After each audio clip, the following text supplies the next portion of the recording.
விஜயோட போய் ஒருவேளை சேர்றாருன்னு வச்சுக்கோங்க, விஜய் அது இணக்கம் காட்டுறாரு அப்படின்னா வந்து சதர்ன் டிஸ்ட்ரிக்ட்ஸில் அது ஏடிஎம்கே ஓட் பேங்கை உடைக்கும். ஒரு விஷயம் மட்டும் நல்லா புரிஞ்சுக்கோங்க மேடம், அதாவது பிஜேபியோட எய்ம் என்னன்னு பார்த்தீங்கன்னா உங்களுக்கு நல்லா தெரியும். 26ல் திமுகவை ஆட்சியை விட்டு அகற்றுறது அவங்க எய்மாக இருக்கதா எனக்கு தெரியல. அது வந்தால் நல்லது தான், அதில் அவங்க ஃபோக்கஸ்டாக இருக்காங்களான்னு எனக்கு சந்தேகம் வருது. அவங்க எய்ம் வந்து 26ல் எவ்வளோ முடியுமோ அவ்வளோ தூரம் ஏடிஎம்கேவை வீக்கன் பண்ணுறது. ஏன்னா ஏடிஎம்கே வீக்கன் ஆகும்பொழுது அந்த ஸ்பேஸில் தான் பிஜேபி வளரும்னு அவங்க நம்புறாங்க. அது கரெக்டான திங்கிங்கும் கூட. ஏன்னா கோர் ஆன்டி டிஎம்கே தான் ஏடிஎம்கேவோட ஓட் பேங்க். அது டைல்யூட் ஆகும்போது அது சத்தியமாக திமுகவுக்கு போகாது, அது விஜய்க்கு போகும், சீமானுக்கு போகும், பிஜேபிக்கு போகும். ஸோ சேதாரம் எந்த அளவுக்கு ஏடிஎம்கே வாக்கு வங்கிக்கு நிகழுதோ அதில் ஓரளவாது, அதாவது at least a portion of ADMK ஓட்டு தங்களுக்கு வந்தால் கூட நல்லது.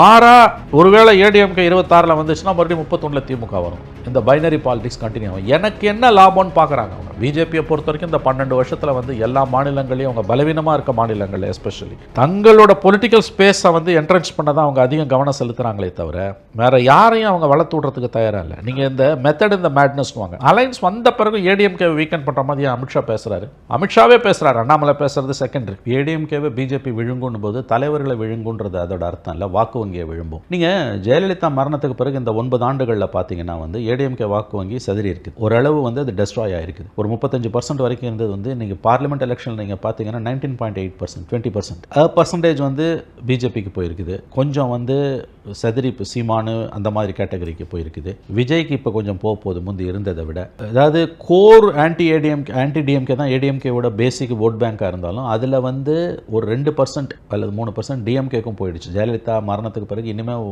ஆல்டர்னேட்டிவ் வந்து எம்ஜிஆர் செத்த பிறகு எப்போ 1% டிஎம்கேக்கு போச்சோ ஜெயலலிதா இறந்த பிறகு அதே மாதிரி போயிருக்கு. ஓபிஎஸ் இஷ்யூ டிடிவி இஷ்யூலாம் கழிச்சுட்டு நீங்கள் பார்க்கும்போது தனியாக அவங்க நின்ன அந்த பார்லிமெண்ட் எலெக்ஷனில் அவங்க ஓட் பேங்க் வந்து 20% தான், 19.8, அது 20%. விஜயோட போய் ஒருவேளை சேர்றாருன்னு வச்சுக்கோங்க, விஜய் அது இணக்கம் காட்டுறாரு அப்படின்னா வந்து சதர்ன் டிஸ்ட்ரிக்ட்ஸில் அது ஏடிஎம்கே ஓட் பேங்கை உடைக்கும். ஒரு விஷயம் மட்டும் நல்லா புரிஞ்சுக்கோங்க மேடம், அதாவது பிஜேபியோட எய்ம் என்னன்னு பார்த்தீங்கன்னா உங்களுக்கு நல்லா தெரியும். 26ல் திமுகவை ஆட்சியை விட்டு அகற்றுறது அவங்க எய்மாக இருக்கதா எனக்கு தெரியல. அது வந்தால் நல்லது தான், அதில் அவங்க ஃபோக்கஸ்டாக இருக்காங்களான்னு எனக்கு சந்தேகம் வருது. அவங்க எய்ம் வந்து 26ல் எவ்வளோ முடியுமோ அவ்வளோ தூரம் ஏடிஎம்கேவை வீக்கன் பண்ணுறது. ஏன்னா ஏடிஎம்கே வீக்கன் ஆகும்பொழுது அந்த ஸ்பேஸில் தான் பிஜேபி வளரும்னு அவங்க நம்புறாங்க. அது கரெக்டான திங்கிங்கும் கூட. ஏன்னா கோர் ஆன்டி டிஎம்கே தான் ஏடிஎம்கேவோட ஓட் பேங்க். அது டைல்யூட் ஆகும்போது அது சத்தியமாக திமுகவுக்கு போகாது, அது விஜய்க்கு போகும், சீமானுக்கு போகும், பிஜேபிக்கு போகும். ஸோ சேதாரம் எந்த அளவுக்கு ஏடிஎம்கே வாக்கு வங்கிக்கு நிகழுதோ அதில் ஓரளவாது, அதாவது at least a portion of ADMK ஓட்டு தங்களுக்கு வந்தால் கூட நல்லது.